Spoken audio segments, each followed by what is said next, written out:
ಸ್ನೇಹಿತರೆ ನಮಸ್ಕಾರ. ರಾಜ್ಯ ರಾಜಕಾರಣದಲ್ಲಿ ಆಗ್ತಿರ್ತಕ್ಕಂತ ಒಂದಷ್ಟು ವಿಚಾರಗಳನ್ನ ತೆಗೆದುಕೊಂಡು ಅಮಿತ್ ಶಾ ಅವರ ಬಳಿ ಹೋದಂತಹ ಬಿಜೆಪಿಯ ನಾಯಕರಿಗೆ ಅಮಿತ್ ಶಾ ಒಳ್ಳೆಯ ಖಡಕ್ ಎಚ್ಚರಿಕೆಯನ್ನ ಕೊಟ್ಟಿದ್ದು. ರಾಜ್ಯ ನಾಯಕರ ವಿರುದ್ಧ ಬಿಜೆಪಿ ರಾಜ್ಯ ನಾಯಕರ ವಿರುದ್ಧ ಅಮಿತ್ ಶಾ ಮತ್ತೊಮ್ಮೆ ಗರಂ ಆಗಿದ್ದಾರೆ. ಹಾಗಾದ್ರೆ ಯಾವ ಕಾರಣಕ್ಕಾಗಿ ಅಮಿತ್ ಶಾ ಗರಂ ಆದ್ರು? ಬಿಜೆಪಿ ರಾಜ್ಯ ನಾಯಕರಿಗೆ ಅಮಿತ್ ಶಾ ಅವರು ಕೊಟ್ಟಿರ್ತಕ್ಕಂಥ ಎಚ್ಚರಿಕೆಯಾದ್ರೂ ಏನು? ಈ ಕುರಿತು ಒಂದಷ್ಟು ಮಾಹಿತಿನ ಕೊಡ್ತಾ ಹೋಗ್ತೀನಿ. ಅದಕ್ಕಿಂತ ಮೊದಲು ಕರ್ನಾಟಕ ನ್ಯೂಸ್ ನಿಮಗೆ ಸ್ವಾಗತ. ನಾನು ವಿಮಲಾ ನಾಗರಾಜ್. ಸ್ನೇಹಿತರೆ, ನಿಮ್ಮೆಲ್ಲರಿಗೂ ಗೊತ್ತಿರುವಂತೆ ಕರಾವಳಿಯ ಧರ್ಮಸ್ಥಳದಲ್ಲಿ ಬುರುಡೆ ಕೇಸ್ ಇದೀಗ ಎಲ್ಲ ಕಡೆ ಅಲ್ಲೋಲ ಕಲ್ಲೋಲವನ್ನ ಸೃಷ್ಟಿ ಮಾಡಿತ್ತು. ಬುರುಡೆ ಕೇಸ್ಗೆ ಸಂಬಂಧಪಟ್ಟಂತೆ ರಾಜ್ಯದಲ್ಲಿ ಕಾಂಗ್ರೆಸ್ ಸರ್ಕಾರ ಕೂಡ ಒಂದಷ್ಟು ಬುರುಡೆ ಬಿಟ್ಟಂತವರ ಪರವಾಗಿ ನಿಂತು ಧರ್ಮಸ್ಥಳದಲ್ಲಿ ಹೂತಿಟ್ಟ ಶವಗಳನ್ನ ಹೊರಗಡೆ ತೆಗಿತೀವಿ ಅಂತ ಹೇಳ್ಬಿಟ್ಟು ಅದಕ್ಕೆ SIT ಅನ್ನ ರಚನೆ ಮಾಡಿ ಒಂದಷ್ಟು ದುಂದು ವೆಚ್ಚವನ್ನ ಮಾಡಿತು. ಅಲ್ಲಿ ಏನೂ ಸಿಗದೆ ಇದ್ದಾಗ ಈಗ ರಾಜ್ಯ ನಾಯಕರ ವಿರುದ್ಧ ಎಲ್ಲೆಡೆ ಆಕ್ರೋಶಗಳು ವ್ಯಕ್ತವಾಗ್ತಿದ್ರು ಕೂಡ ಬಿಜೆಪಿ ನಾಯಕರು, ಪ್ರತಿಪಕ್ಷದಲ್ಲಿ ಇರ್ತಕ್ಕಂಥ ವಿರೋಧ ಪಕ್ಷದಲ್ಲಿ ಇರ್ತಕ್ಕಂಥ ಬಿಜೆಪಿ ನಾಯಕರು ತೆಪ್ಪಗಾಗಿರೋದು ಇದೀಗ ಅಮಿತ್ ಶಾ ಕೆಂಗಣಿಗೆ ಗುರಿಯಾಗಿದೆ. ಹೌದು, ಧರ್ಮಸ್ಥಳದ ಪ್ರಕರಣ ಇರಬಹುದು, ಮೂಢ ಹಗರಣ ಆಗಿರಬಹುದು, ವಾಲ್ಮೀಕಿ ಹಗರಣ ಆಗಿರಬಹುದು, ಹಾಗೆ ಒಂದಷ್ಟು ಹಿಂದೂ ಕಾರ್ಯಕರ್ತರ ಕಗ್ಗೊಲೆಗಳಾಗ್ತಿರ್ತಕ್ಕಂಥ ವಿಚಾರ ಇರಬಹುದು, ಹಾಗೆ ಧರ್ಮವನ್ನ ಕೆಣಕ್ತಕ್ಕಂಥ ವಿಚಾರವನ್ನ ರಾಜ್ಯ ಕಾಂಗ್ರೆಸ್ ಸರ್ಕಾರ ಮಾಡ್ತಿದ್ರು ಕೂಡ ಬಿಜೆಪಿಯವರು ಸುಮ್ಮನೆ ಕೂತಿದ್ದಾರೆ. ಸೊ ಈ ಒಂದು ವಿಚಾರವನ್ನ ತೆಗೆದುಕೊಂಡು ಹೋಗ್ಬಿಟ್ಟು ಅಮಿತ್ ಶಾ ಅವರ ಗಮನಕ್ಕೆ ತರಲಿಕ್ಕೆ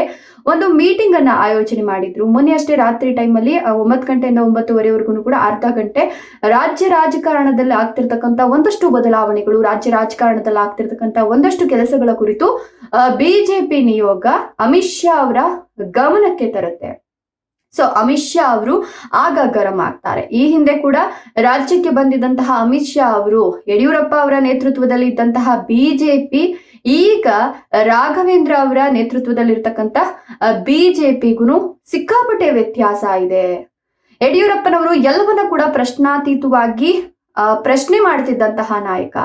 ಆದ್ರೆ BY ವಿಜಯೇಂದ್ರ ಅವರು ಮಾತ್ರ ಯಾಕೆ ಯಾವುದನ್ನು ಕೂಡ ಸೀರಿಯಸ್ ಆಗಿ ತೆಗೆದುಕೊಳ್ತಾ ಇಲ್ಲ. ಒಂದಷ್ಟು ಪತ್ರಿಕಾಗೋಷ್ಠಿಯನ್ನ ಕರೀತಾರೆ, ಪತ್ರಿಕಾಗೋಷ್ಠಿಯಲ್ಲಿ ಹೇಳಿಕೆಗಳನ್ನ ಕೊಡ್ತೀರಾ, ಅದನ್ನು ಬಿಟ್ರೆ ಯಾವುದೇ ಚಕಾರ ಎತ್ತಿಲ್ವಲ್ಲ.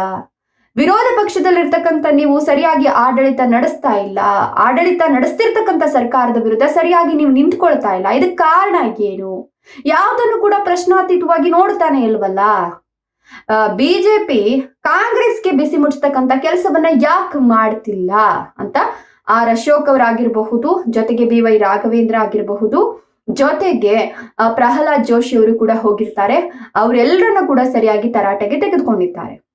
ಮೂಢ ಹಗರಣ ಆಯ್ತು, ವಾಲ್ಮೀಕಿ ಹಗರಣ ಆಯ್ತು, ಹಿಂದೂಗಳ ಕಗ್ಗೊಲೆ ನಡೀತಾ ಇದೆ, ಹಿಂದೂ ಕಾರ್ಯಕರ್ತರ ಕಗ್ಗೊಲೆಗಳು ನಡೀತಾ ಇದೆ, ಹಿಂದೂ ದೇವಸ್ಥಾನಗಳ ವಿರುದ್ಧ ಅಪಸ್ವರ ಎತ್ತುತ್ತಿರೋರಿಗೆ ಕಾಂಗ್ರೆಸ್ ಸರ್ಕಾರದವರು ಹೆಲ್ಪ್ ಮಾಡ್ತಿದ್ದಾರೆ, ಅವರ ಪರವಾಗಿ ನಿಲ್ತಾ ಇದ್ದಾರೆ.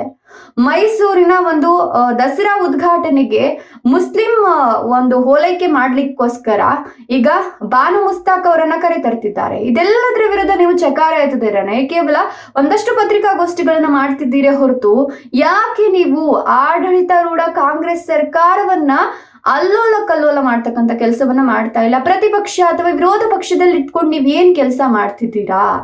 ವಿರೋಧ ಪಕ್ಷದವರಾಗ್ಲಿಕ್ಕೆ ನೀವು ಲಾಯಕ್ಕಿಲ್ಲ. ಇದೇ ರೀತಿ ಮುಂದುವರೆದ್ರೆ ಸರಿ ಇರೋದಿಲ್ಲ. ಯಾಕಂತಂದ್ರೆ ಇನ್ನೇನು ಎಲೆಕ್ಷನ್ಗಳು ಶುರುವಾಗತ್ತೆ. ಆ ಎಲೆಕ್ಷನ್ಗಳಲ್ಲಿ ನೀವು ಇದೆಲ್ಲವನ್ನ ಇಟ್ಕೊಂಡು ಹೋರಾಟವನ್ನ ಮಾಡ್ಬೇಕಾಗತ್ತೆ.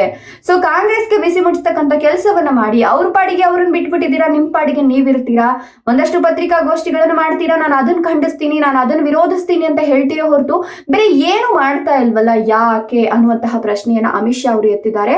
ಸೊ ರಾಜ್ಯ ನಾಯಕರಿಗೆ ಬಿಸಿ ಮುಚ್ಚತಕ್ಕಂಥ ಕೆಲಸವನ್ನ ಮಾಡಿದ್ದು, ಅವರಿಗೆ ಒಂದಷ್ಟು ಕಿವಿ ಹಿಂಡುವ ಕೆಲಸವನ್ನ ಕೂಡ ಮಾಡಿದ್ದಾರೆ. ಒಂದಷ್ಟು ಕಿವಿ ಹಿಂಡುವ ಕೆಲಸವನ್ನ ಮಾಡೋದ್ರ ಜೊತೆಗೆ ಒಂದಷ್ಟು ವಿಚಾರಗಳನ್ನ ಅವರ ತಲೆಗೆ ತುಂಬಿ ಕಳಿಸಿದ್ದಾರೆ. ನೀವು ಈ ರೀತಿ ನಡ್ಕೊಬೇಕು, ಈ ರೀತಿ ಇದ್ರಷ್ಟೇನೆ ರಾಜ್ಯದಲ್ಲಿ ಬಿಜೆಪಿ ಮತ್ತೆ ಅಧಿಕಾರಕ್ಕೆ ಬರ್ಲಿಕ್ಕೆ ಸಾಧ್ಯ. ಸೊ ಈ ಒಂದು ಸಂದರ್ಭದಲ್ಲಿ ನೀವು ರಾಜ್ಯ ಕಾಂಗ್ರೆಸ್ ನಾಯಕರ ವಿರುದ್ಧ ಹೋರಾಟವನ್ನ ಮಾಡಿ, ಧರಣಿ ಸತ್ಯಾಗ್ರಹಗಳನ್ನ ಮಾಡಿ, ಅವ್ರು ಮಾಡ್ತಕ್ಕಂಥ ಕೆಟ್ಟ ಕೆಲಸಗಳ ವಿರುದ್ಧ ನೀವು ನಿಲ್ಲಬೇಕಾಗತ್ತೆ. ಒಂದಷ್ಟು ಹಗರಣಗಳಾಗಿರಬಹುದು, ಹಿಂದೂ ಕಾರ್ಯಕರ್ತರ ಕೊಲೆಗಳಾಗಿರಬಹುದು, ಇದೆಲ್ಲವನ್ನ ನೋಡ್ಕೊಳ್ಳಿ. ಇದೆಲ್ಲವನ್ನ ನೋಡ್ಕೊಂಡು ವಿರೋಧ ಪಕ್ಷದಲ್ಲಿರ್ತಕ್ಕಂಥ ನೀವು ಏನೇನ್ ಮಾಡಬಹುದು ಅದೆಲ್ಲವನ್ನ ಮಾಡಿ ಅಂತ ಮತ್ತೊಮ್ಮೆ ಅಮಿತ್ ಶಾ ಈಗ ರಾಜ್ಯ ಬಿಜೆಪಿ ನಾಯಕರ ವಿರುದ್ಧ ಗರಂ ಆಗಿರ್ತಕ್ಕಂಥದ್ದು. ಸೊ ಈಗ ಬಿಜೆಪಿ ನಾಯಕರು ಎಚ್ಚೆತ್ಕೊಳ್ತಾರ, ವಿರೋಧ ಪಕ್ಷದಲ್ಲಿ ತಾವಿದ್ಕೊಂಡು ಏನೆಲ್ಲ ಕೆಲಸಗಳನ್ನ ಮಾಡಬಹುದು ಅದೆಲ್ಲವನ್ನ ಮಾಡ್ತಾರ, ಕಾಂಗ್ರೆಸ್ಗೆ ಒಂದು ರೀತಿ ಭಯ ಹುಟ್ಟಿಸ್ತಕ್ಕಂತ ಕೆಲಸವನ್ನ ಆಗ ಬಿಜೆಪಿ ನಾಯಕರು ಮಾಡ್ತಾ ಇದ್ರು. ಬಟ್ ಈಗ ಯಾವುದೇ ವಿಚಾರಗಳಾದ್ರೂ ಕೂಡ ಅಯ್ಯೋ ಹೌದಾ ಹೋಗ್ಲಿ ಬಿಡು, ಒಂದು ಪತ್ರಿಕಾಗೋಷ್ಠಿ ಕರೆದು ಬಿಡೋಣ, ಅದರಲ್ಲಿ ನಾನ್ ಖಂಡಿಸ್ತೀನಿ, ನಾನ್ ವಿರೋಧಿಸ್ತೀನಿ ಅಂತ ಹೇಳ್ಬಿಡೋಣ ಸಾಕು ಅಂತಕ್ಕಂತ ಮನಸ್ಥಿತಿ ಬದಲಾಗತ್ತಾ ಕಾದ್ ನೋಡ್ಬೇಕಿದೆ. ಇದ್ರ ಬಗ್ಗೆ ನಿಮ್ಮ ಅನಿಸಿಕೆ ಅಭಿಪ್ರಾಯಗಳನ್ನ ಕಮೆಂಟ್ ಮಾಡಿ, ವಿಡಿಯೋ ಇಷ್ಟ ಆದ್ರೆ ಲೈಕ್ ಕೊಟ್ಟು ಶೇರ್ ಮಾಡಿ, ತಪ್ಪದೆ ನಮ್ಮ ಚಾನಲ್ ಅನ್ನ ಸಬ್ಸ್ಕ್ರೈಬ್ ಮಾಡ್ಕೊಳ್ಳಿ. Thank you.